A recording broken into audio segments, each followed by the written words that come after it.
රටේ කොවිඩ් වසංගත තත්ත්වයේ යම්කිසි ආකාරයකින් පාලනය වෙමින් පවතින පසුබිමක සෞඛ්‍ය සේවාව කියන එක දිගටම පවත්වා ගැනීමත් ඒ වගේම මේ රෝග වසංගත පාලනය කර ගැනීම සඳහා සෞඛ්‍ය සේවාව ශක්තිමත්ව රැක ගැනීම කියන කාරණාව මේ වෙලාවේ ඉතාමත්ම වැදගත්. එහි වගකීමක් රාජ්‍ය වෛද්‍ය නිලධාරීන්ගේ සංගමයට දැඩිව තියෙනවා.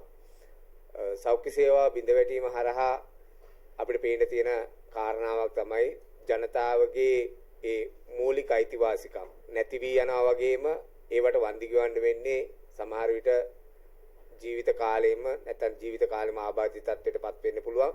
එහෙම නැත්නම් ඕන් මේ යන්න පුළුවන්. ඒ හින්දා මුළු රටටම ඒකාකාරීව සමානාත්මයෙන් යුතුව සෞඛ්‍ය සේවාවක් සැපයීම කියන එක සෞඛ්‍ය අමාත්‍යාංශයේ වගකීමක්. මේ වෙනකොට සෞඛ්‍ය අමාත්‍යාංශය තුල විශේෂඥ වෛද්‍යවරුන්ගේ ස්ථානමාරු වීම ක්‍රියාත්මක නොවීම කියන එක බරපතල ආකාරයේ ගැටලුකාරී තත්යකට පත් වෙලා තියෙනවා. හැබැයි මේ සෞඛ්‍ය සේවාව රැක ගැනීමට නැත්නම් මේ සෞඛ්‍ය සේවාව ඉදිරියට ගෙන යාමට අවශ්‍ය සියලුම මූලික පසුබිම් සකස් කරලා තියෙන්නේ. සෞඛ්‍ය ලේකම්වරයා තමාගේ අත්සනින් යුතුව මේ විශේෂඥ වෛද්‍යවරුන් ඒ ස්ථානවලට යොමු කරලා තියෙන බවට අපිට දැනගන්න ලැබිලා තියෙනවා.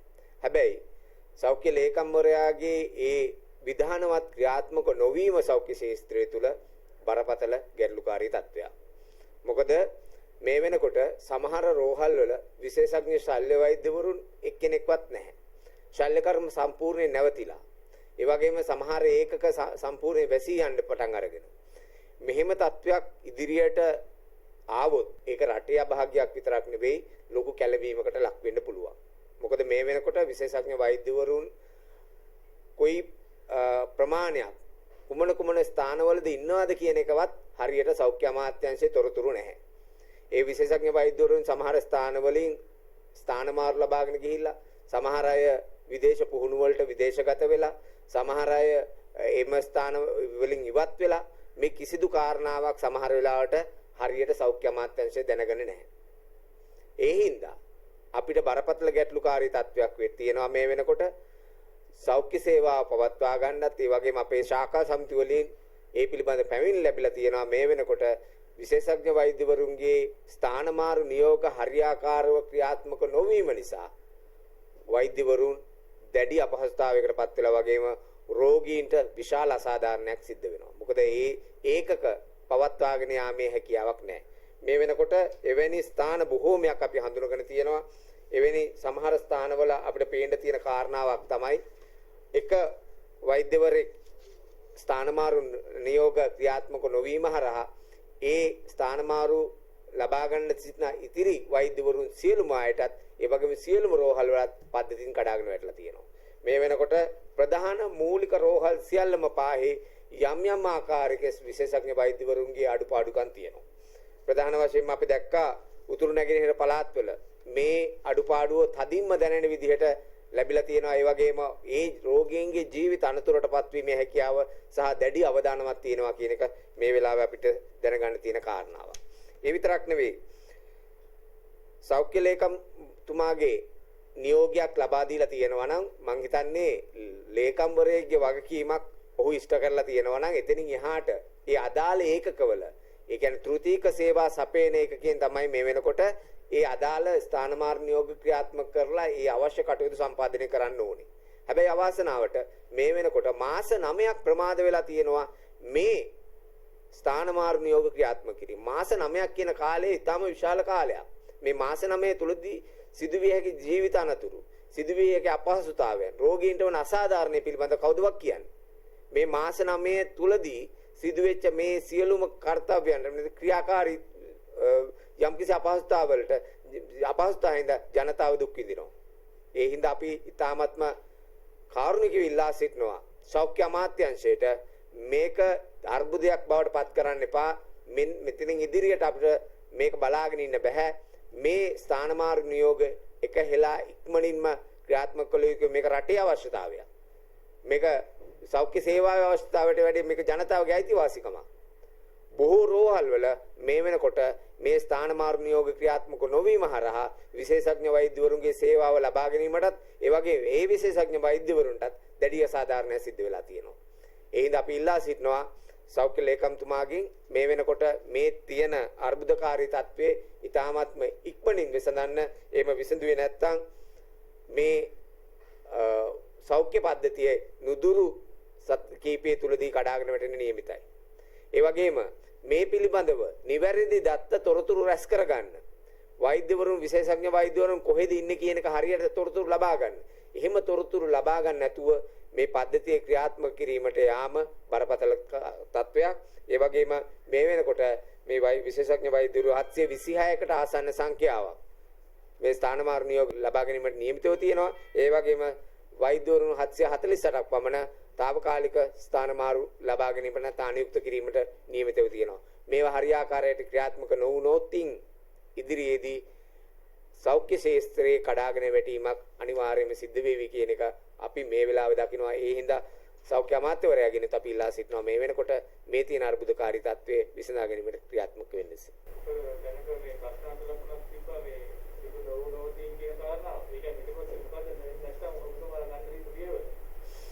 අපි කුමන හෝ ආකාරයක ක්‍රියාත්මක කරව ගන්න ඕනේ. ඒ හින්දා අපි ගත හැකි දැඩි ක්‍රියාමාර්ග ගන්නවා. ඒ වගේම මේ සම්බන්ධයෙන් විශේෂඥ වෛද්‍යවරුන් දැඩි අප්‍රසාදය පළ කරලා තියෙනවා. ඔවුන්ටත් දැඩි අසාධාරණ සිද්ධ වෙලා තියෙනවා. ඒ වගේම ජනතාවගේ පැත්තෙන් අපි ජනතාවගේ ජීවිත අනුතරේ හෙලන්න සූදානම් නැහැ කොයි වෙලාවකවත්. ඒ විශේෂඥ වෛද්‍යවරුන් අනියුක්ත කිරීම මාස 9ක් දැන් ප්‍රමාද වෙලා තියෙනවා. මාස 9ක් කියන්නේ මම හිතන්නේ දිගු කාලයක්. ඒ කාලය හොඳටම ප්‍රමාණවත් මේ ක්‍රියාත්මක කරන්න. එහෙම ක්‍රියාත්මක නොවෙනවා නම් මේ සම්බන්ධයෙන් අපි ගන්න පුළුවන් උපරිම ක්‍රියාමාර්ග ගන්නවා.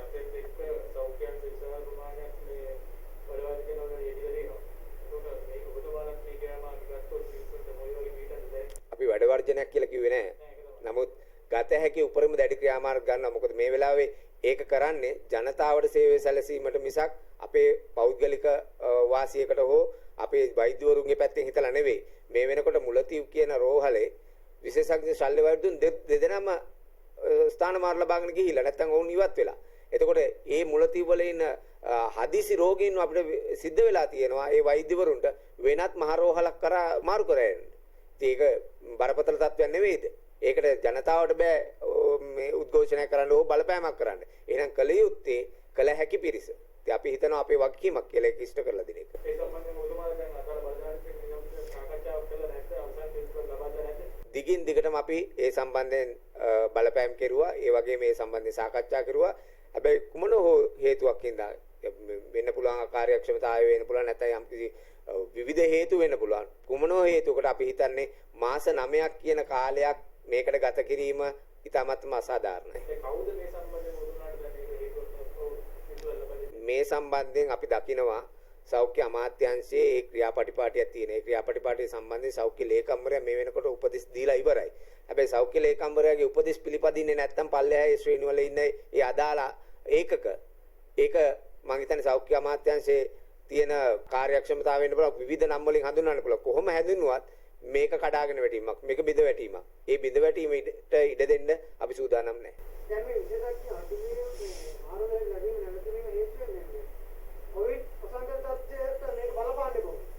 කොවිඩ් වසංගත තත්ත්වයට බලපාන්නේ මේ සියලු මේ ඒකක වලට අනුයුක්ත කරලා තියෙන්නේ මේ විශේෂ ප්‍රධාන රෝහල් වල විශේෂඥ වෛද්‍යවරුන් යටතේ තමයි මේ වාට්ටු සංකීර්ණ පවත්වාගෙන යන්නේ. ඒකට ඒ වාට්ටු වලට අවශ්‍ය විශේෂඥ වෛද්‍යවරුන් නොලැබීමෙන් ඒ අදාළ විශේෂඥ දැනුම නැත්නම් ඒ අදාළ විශේෂඥ සේවාව ඒ රෝහල් වලට ලැබෙන්නේ නැහැ. නැත්නම් එක් විශේෂඥ වෛද්‍යවරුන් දෙන්නෙක් ඕන තැනට එක විශේෂඥ වෛද්‍යවරයෙක් යොදවලා ඒ નિયમિત තත්ත්වයෙන් අපිට ඒ සේවාව පවත්වාගෙන යන්න බැරි වෙනවා. ඉතින් ඒක රෝගීන්ට කරන අසාධාරණයක්. ඉතින් ඒක මම හිතන්නේ අනිත් පැත්තෙන් වෛද්‍යවරට කරන අසාධාරණයක්.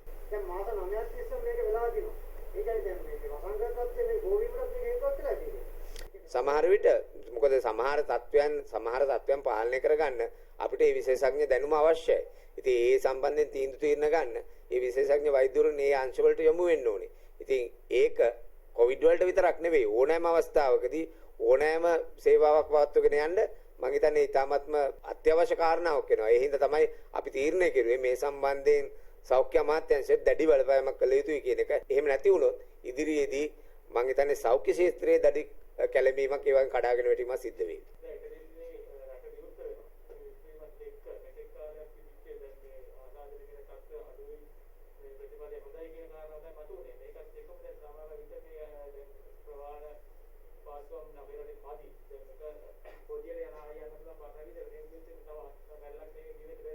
මේ වෙලාවේ රට විවෘත කරන්නේ අවදානම යම්කිසි මට්ටමකින් අඩුවීමක් මිසක් අවදානමක් නැතිව නෙවෙයි. ඒ වගේම රෝගීන් සංඛ්‍යාව අඩු වෙලා මිසක් රෝගීන් නැතිව නෙවෙයි. එතකොට මේ රෝගීන් කවුද? මේ රෝග වාහකයෝ කවුද? නැත්නම් මේක බෝ වෙන මේ රෝගය බෝ වෙන්න තියෙන අනිකුත් පුද්ගලයන්ගෙන් බෝ වීමේ හැකියාව තියෙනවා කියන එක හොඳටම මිනිස්සු දන්නවා.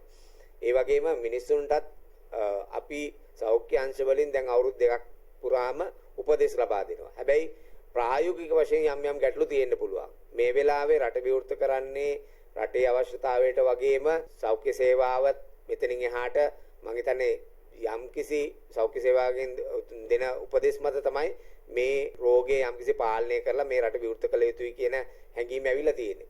ඉතින් ඒට අපි කළ හැකි සෞඛ්‍ය අංශ වලින් දායක වෙන්න පුළුවන් උපරිම දායකත්වය ලබා දෙනවා. හැබැයි ජනතාවගේ පාර්ශ්වයෙන් රජයේ පාර්ශ්වයෙන් මම හිතන්නේ ඊටාත්ම කල්පනාකාරී වෙන්න ඕනේ. මොකද අපේ සියලුම දෙනාගේ සාමූහිකත්වයෙන් ඉදිරියට යන්න ඕන ගමනක් ඉදිරි රැල්ලක් ඇතිවීමේ අවදානම ඕනම වෙලාවක තියෙනවා.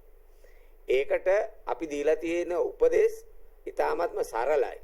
ඒ සරල උපදේශ තමයි මුල ඉඳලම අද වෙනකන් දෙන්න තියෙන්නේ. මොනතරම් අපි චක්‍රලේඛන ගැහුවත් මොනතරම් උපදේශ මාලා ගැහුවත් ওই සියලුම උපදේශ මාලා ඇතුලේ තියෙන්නේ ඔය තියෙන සරල උපදේශ ටික විතරයි. ජනතාවට මහා මාර්ගයේ යනකොටත් ජනතාව නැත්තම් රෝහලකට යනකොටත් හෝටලයකට යනකොටත් මේ සියලුම වෙලාවේදී අපි දීලා තියෙන මුඛ ආවරණ පළඳින්න අත් දෙක හොද ගන්න දුරස්ත භාවය රැක ගන්න කියලා බොහොම සරල උපදේශ ටිකක්. මේ උපදේශ විතරමයි ලෝකෙ කොහෙ ගියත් දෙන්න තියෙන්නේ. ඉතින් ඒ හින්දා ජනතාව තේරුම් ගන්න ඕන කාරණාවක් ඒ වගේම බලධාරීන් තේරුම් ගන්න ඕන කාරණාවක් මේ සරල උපදේශ මගින් අපිට මේක පාලනය කරන්න පුළුවන් නම් ඒ උපදේශ එනකන්වත් රට විවෘත කරනකන්වත් නැත්නම් රට වහනකන්වත් ඉන්න එපා. මේ උපදේශ ටික හරියට ආරක්ෂා කරගන්න. තමුන් ආරක්ෂා වෙන්න. එතකොට සමාජය ආරක්ෂා වෙයි. ඒ වගේම රටම ආරක්ෂා වෙයි.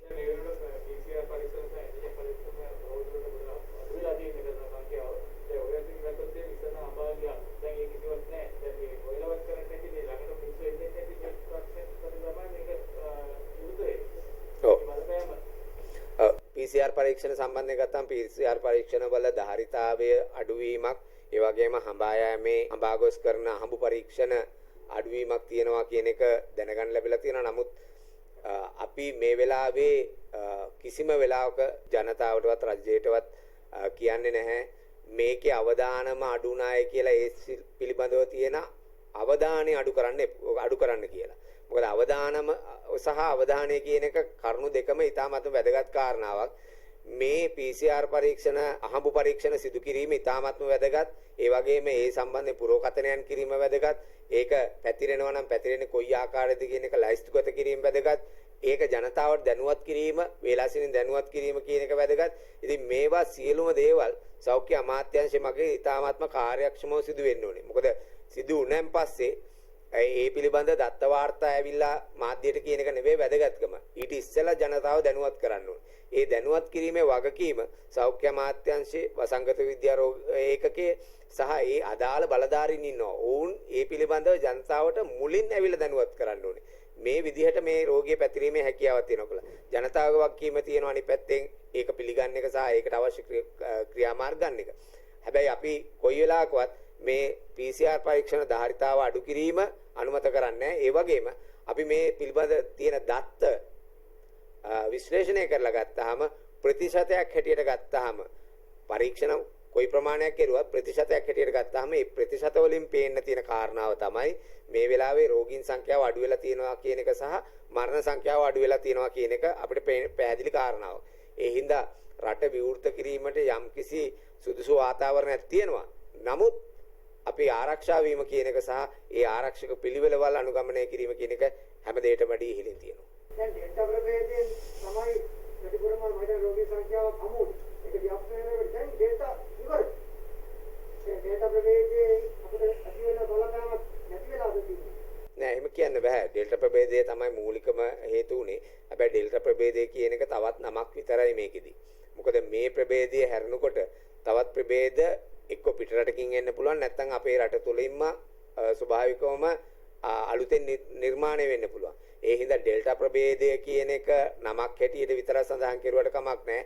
නමුත් මේ කොවිඩ් වෛරසය ඕනෑම වෙලාවක නැවතත් අලුත් මුහුණුවරකින් එන්න පුළුවන්. ඉතින් ඒකට අපිට කරගන්න පුළුවන් ක්‍රියාමාර්ගය හැටියට අපි දකින්නේ මේ එන්නත් කිරීමේ ක්‍රියාවලිය හරියාකාරව සිද්ධ කර ගැනීම, ලැබෙන ඕනෑම එන්නතක්, tamunට මේ වෙලාවේ ලැබෙන ඕනෑම එන්නතක් ජනතාව බාර ගන්න සූදානම් වෙන්න ඕනේ. ඒ කියන්නේ ජනතාව ඉක්මනින්ම එන්නත් කරන ක්‍රියාවලියට එකතු වෙන්න ඕනේ. තෝර ඉන්න එපා. මේ හැම එන්නතකින්ම ලැබෙන ප්‍රතිශක්තිකරණය වැදගත්.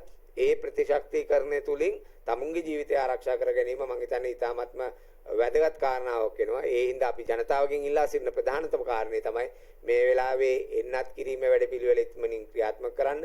ඒ වගේම දරුවන්ට එන්නත් කිරීමේදී දෙමාපියන් අවශ්‍ය කාල සීමාවෙදී tamunට දීලා තියෙන උපදෙස් අනුව ක්‍රියා කරන්න.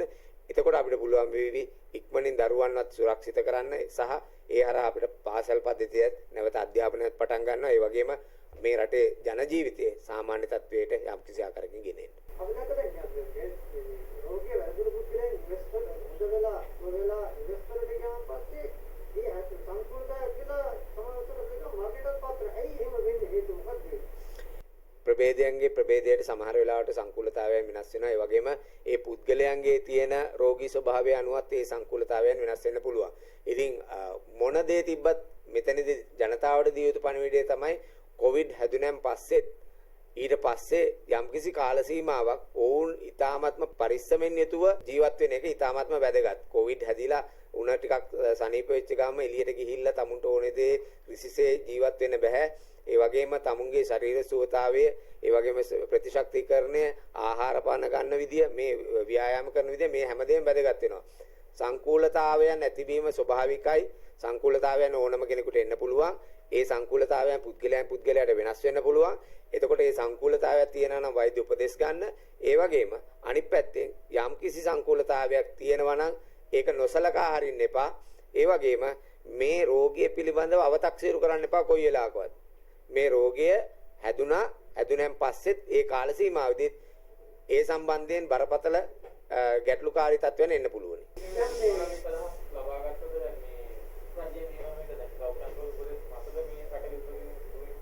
ඒ සඳහා ජනාධිපති කාර්ය සාධක බලකාය තියෙනවා. ඒ බලකායේ අවශ්‍ය විශේෂඥයෝ සහ ඒ සම්බන්ධයෙන් පත් කරලා තියෙනවා කමිටුවක්.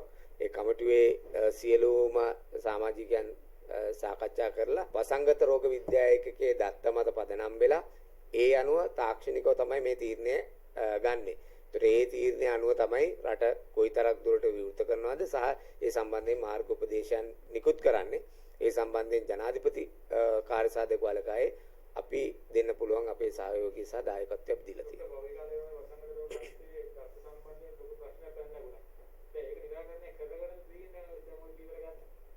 යම්කිසි ආකාරයකින් තාමත් දත්ත සැපයීම සම්බන්ධයෙන් ගැටලුකාරී තත්ත්වයක් තියෙනවා. හැබැයි මේ වෙලාවේ ඒ ගැටලුකාරී තත්ත්වයේ තිබුණත් මීට වඩා පෙර තිබුණට වැඩිය යම්කිසි දත්තවල ලැබීම සහ ඒක යාවත් කාලන කිරීමේ යම්කිසි හොඳ ප්‍රවණතාවයක් තියෙනවා. ඒ හින්දා අපි බලාපොරොත්තු වෙනවා මේ මත පදනම් වෙලා තමයි ඒ තීන්දුව ගන්න නැති කියන එක. මොකද පහුගිය කාලේදී ඔබ දකින්න ඇති මරණ සංඛ්‍යාව වුණත් සති ගන්නක මරණ එකතු කරලා ඒකට දත් එකතු කරපු අවස්ථා තිබ්බා. හැබැයි ඊට වැඩි යම්කිසි මට්ටමකින් දත්වල හොඳ ස්වභාවයක් තියෙනවා. එතකොට පොදු ප්‍රවාහන හැටිනම් මේ පළවෙනිම පටන් ගන්න. ඒක අපි දැක්කා අමාත්‍යමාන කියලා දුර්ගය සේවාව සත්‍යත්‍රාණ පටන් ගන්නේ නැහැ. නමුත් බස් පටන් ගන්නවා. අපි දැක්කා මේ දුර්ගය සේවාව සහ මේ පොදු ප්‍රවාහන බස් පටන් ගන්න නැති එකේ බලපෑමක් වුණාද මේ රෝගීන් සංඛ්‍යාව අඩු වෙන්නේ? දැන් ආයි පටන් ගත්තොත් එතකොට කරන්න ඕනේ ක්‍රියාපිළිවෙල මොකක්ද? මේමයි එක පැත්තකින් ගත්තාම පොදු ප්‍රවාහන සේවාවල ජනතාව අර ඕමනාට වඩා සෙනග සංඛ්‍යාවක් ගමන් කිරීම හරහා මේ රෝගය පැතිරීමේ අවදානමක් තියෙනවා. හැබැයි අනිත් පැත්තෙන් ගත්තාම ඒකට ප්‍රවාහන අමාත්‍යාංශෙනුත් දායකත්වයක් ලැබෙන්න ඕනේ. ඒ ප්‍රවාහනය යම්කිසි මට්ටමකින් හොඳ තත්වයකට ගන්න. ඒ කියන්නේ මේ වෙලාවේ ඕන් තීරණය කරන්න ඕනේ ප්‍රවාහනය සම්පූර්ණයෙන් නවත්තලා දානවද පොදු ප්‍රවාහනය නැත්නම් තියෙන ප්‍රමාණයට වැඩි යම්කිසි පහසුකම් සලසලා මිනිසුන්ට වැඩි ඉඩ ප්‍රමාණයක් පරතරයක් තියාගෙන යන්න පුළුවන් විදිහට ප්‍රවාහන පහසුකම් සලසනවාද කියන එක. මොකද මේ වෙලාවේ රට විවෘත කරලා ප්‍රවාහනය නැවැත්තුවොත් හැම කෙනෙකුටම නෑ වාහනයක් යන්න. ඒතර ඕන් යම්කිසි ආකාරයකින් තියෙන වාහනයක ඔවුන් අපහසුතාවයකටපත් වෙනවා. අපි විශ්වාස කරනවා රට විවෘත කිරීමත් එක්කම සියලුම අමාත්‍යාංශවල සපයන සේවා මේ කොවිඩ් වසංගතය පාලනය කිරීමට හැකි වෙන ආකාරයකින් යම්කිසි නිර්මාණශීලී විදියට මේක හිතන්න ඕන කාලයක්. මොකද දුම්රිය හෝ බස් සේවාව සම්පූර්ණයෙන් වහලා රට විවෘත කිරීමට වැඩක් නැහැ. මිනිස්සුන්ට යන්න තියෙන ප්‍රවාහනයක් නැත්තම් ඔවුන්ගේ සේවාව 50%ක් කිරුවොත් අර යන්න තියෙන සෙනඟ සම්පූර්ණ ධාරිතාවම ගෙනියන්න වෙන්නේ මේ 50%කින්. එතකොට නැවතත් වෙන්නේ මේ රෝගීන් සංඛ්‍යාව වැඩි කිරීමට අතවැණීමක්. ඒ හින්දා අපි හිතනවා මේ සම්බන්ධයෙන් ඒ ජනතාව ගමන් කිරීමට අවශ්‍ය පහසුකම් සැලසීම කියන එක ඒ අදාළ අමාත්‍යාංශවල වගකීමක්. මේ වෙලාවේ ප්‍රවාහන අමාත්‍යාංශයෙන් ගන්න ඕන තීරණය තමයි ජනතාවට මේ දුරස්ථභාවය රැකගෙන යන්න පුළුවන් විදිහට නැත්නම් මේ මාර්ගෝපදේශයන් කඩ නොවන විදිහට යන්න පුළුවන් ක්‍රමවේද සැලසෙන එක. ඒක තමයි මේ වෙලාවේ යුත්තේ. එතකොට දැන් මේවට රජයේ ස්ථාන සහ බෞද්ධ අන්තරජ ස්ථාන ආරම්භ කරනවා. ඒක උතුම් ඉදිරි විදිහට මේකේ සම්පූර්ණ රජ්‍යම රජයේ එහෙම සුදුසුද? ඒකෙන් අඩක්කෝ ඉතින් කාල ක්‍රියාවගේ ප්‍රමාණයක් අවුරුදු කාලය තුල කොහොමද? මේ වෙලාවේ මම හිතන්නේ ඒ පිළිබඳව නිවැරදිවම විශ්ලේෂණයක් කරලා තොරතුරු සැපිය යුත්තේ වසංගත රෝග විද්‍යාවකගේ. වසංගත රෝග විද්‍යාවකේ තමයි කියන්න ඕනේ සහ මාර්ගෝපදේශයන් දෙන්න ඕනේ මේ වෙලාවේ තියෙන කොවිඩ් තත්ත්වය සහ මේ වෙලාවේ රට විවෘත කළ යුතු ආකාරය කොහොමද කියන එක. අපි දකින විදිහට සුරක්ෂිත කරන්න අවශ්‍ය පහසුකම් නැත්නම් සුරක්ෂිත කිරීම සඳහා අවශ්‍ය වටපිටාව හදන්න ඕනෑම ක්‍රමවේදයක් භාවිතා කරුවට කමක් නැහැ. හැබැයි අපි සෞඛ්‍යත් ගැන හිතන්නත් ඕනේ, ආර්ථිකය ගැන හිතන්නත් ඕනේ, රට ගැන හිතන්නත් ඕනේ. මේ සියලුම දේවල් එකට සංකලනය වෙන්න ඕනේ. මොකද මේක නැත්තම් සමාන සමතුලිතභාවය නැති වෙලා යයි කියන එක අපිට පේන්න තියෙන කාරණාව. ඒක අවසානයේ මේ පාසල් යොතකින් සම්බන්ධයෙන් තවමත් ස්ථීර සංවිධානයකට ඇවිල්ලා නැහැ. මේ කටයුත්තේදී ඔබතුමාලා කොතනද කියන්නේ මේ වර්තමාන තුළ පාසල් යොතකින් මොනවද කටයුත්තකට පාසල් ප්‍රයෝජන රජයේ වෛද්‍ය නිලධාරීන්ගේ සංගමය තමයි ඉස්සෙල්ලාම පාසල් දරුවන්ට මේ එන්නත් කිරීමේ ක්‍රියාවලිය ආරම්භන්න මේ එන්නත් කිරීමේ ක්‍රියාවලියේදී කොයි පාසල් දරුවන්ටද ප්‍රමුඛතාවය දී යුත්තේ ඒ වගේම දරුවන්ගේ එන්නත් කිරීමේ ක්‍රියාවලිය ඉස්සෙල්ලාම ආරම්භ කරන්න මූලිකත්වයේ ගැනීම සහ වෘත්තීය සමිතියක් හැටියට ජනාධිපතිවරයාට ඒ සම්බන්ධයෙන් දැනුවත් කරලා සෞඛ්‍ය අමාත්‍යාංශයත් අධ්‍යාපන අමාත්‍යාංශයත් එක්ක සාකච්ඡා කිරීමේ නියම වුණේ රජයේ වෛද්‍ය නිලධාරීන්ගේ සංගමය. ඒතර අපිට දැක්මක් තියෙනවා අපිට ක්‍රමවේදයක් අපි සකසලා තියෙනවා සහ අපි ඒ සම්බන්ධයෙන් යෝජනාවක් දීලා තියෙනවා. මේ වෙනකොට පාසල් දරුවා අවුරුදු 2ක් පාසලට යන්නේ නැතුව ගෙදරට වෙලා ඉන්න එක සම්බන්ධයෙන්. ඒ වගේම අනිත් පැත්තෙන් අපි දීලා තියෙනවා ඒ සම්බන්ධයෙන් කොයි ආකාරයෙන්ද මේක විවෘත කරන්න ඕනේ නැත්නම් පාසල ආරම්භ කරන්න ඕනේ කියන එක. ඒකෝර අපි පළවෙනි වැඩපිළිවෙල හැටියට කිව්වේ දරුවන්ට එන්නත් කිරීමේ වැඩපිළිවෙල ආරම්භ කරන්න. ඒ සඳහා මේ වෙනකොට සූදානම් වෙලා තියෙන නැත්නම් ලෝක මට්ටමින් තොරතුරු වාර්තා වෙලා තියෙන්නේ ෆයිසර් එන්නත සුදුසුයි කියන එක. ඒතර අපි කිව්වා ෆයිසර් එන්නත දරුවන්ට ලබා දෙන්න. ලබා දීමත් එක්කම ගුරුවරුන්ගේ සහ අනිකුත් කාර්ය මණ්ඩලයේ එන්නත් කිරීමේ කටයුතු ඉවර කෙරුවෙන් පස්සේ අපි තාමත් ඉක්මනින් දරුවන්ව පාසලට ගෙන්ව ගන්න කියන එක. අනිත් එක තමයි කුඩා දරුවන්ට මේ වෙනකොට ඒ කොවිඩ් අවදානමේ අවදානම් තත්ත්වයේ යම්කිසි ආකාරයකින් අඩුපාවක් පේන්න තියෙනවා. ඒ වගේම ඌට මේ වෙනතුරු එන්නත් කිරීමේ ක්‍රියාවලියක් නැහැ. ඒ හින්දා අපි හිතනවා මේ වෙලාවේ යම්කිසි සෞඛ්‍ය මාර්ගෝපදේශයන් නිකුත් කරලා කුඩා දරුවන්ව පාසලට ගෙන්නා ගැනීමේ වරදක් නැහැ කියන එක. අනිත් එක මේ වෙලාවේ පහසුවෙන්ම කරන්න පුළුවන් එකක් තමයි දරුවන් අඩු පාසල් ආරම්භ කරන එක. ගම්බද පාසල් විශාල සංඛ්‍යාවක් තියෙනවා. දරුවෝ 50ක්වත් නැති ඒවා. ඉතින් මේ පාසල් වල මම හිතන්නේ වාතාශ්‍රය හොඳට තියෙනවා. ඒ වගේම දුරස්ථභාවය රැකගැනීමේ හැකියාව තියෙනවා. ඒ වගේම ගුරුවරුන්ටත් ඒ ආධාර පහසුකම් සපයා ගන්න අපහසුතාවයක් නැහැ. ඒ හින්දා අධ්‍යාපනය නතර නොකළ යුතුයි. මේ එහෙම නැත්නම් ලොකු අසාධාරණයක් කියන දරුවන්ට ඒ අසාධාරණය නොවෙන්න අපි ඒ විවෘත කළ හැකි සියලුම පාසල් විවෘත කළා යම්කිසි ආකාරයකින් අවදානමක් තියෙන මේ පාසල් තියෙනවා නම් ඒ පාසල් වල එන්නත් කරන ක්‍රියාවලිය සහ ඉතිරි සෞඛ්‍ය ආරක්ෂණ වැඩපිළිවෙලක් යටතේ පාසල් ආරම්භ කිරීම ඉතාමත් ඉක්මනින් කළ යුතුයි කියන මතය තමයි රජ්‍ය වෛද්‍ය නිලධාරීන්ගේ සංගමය.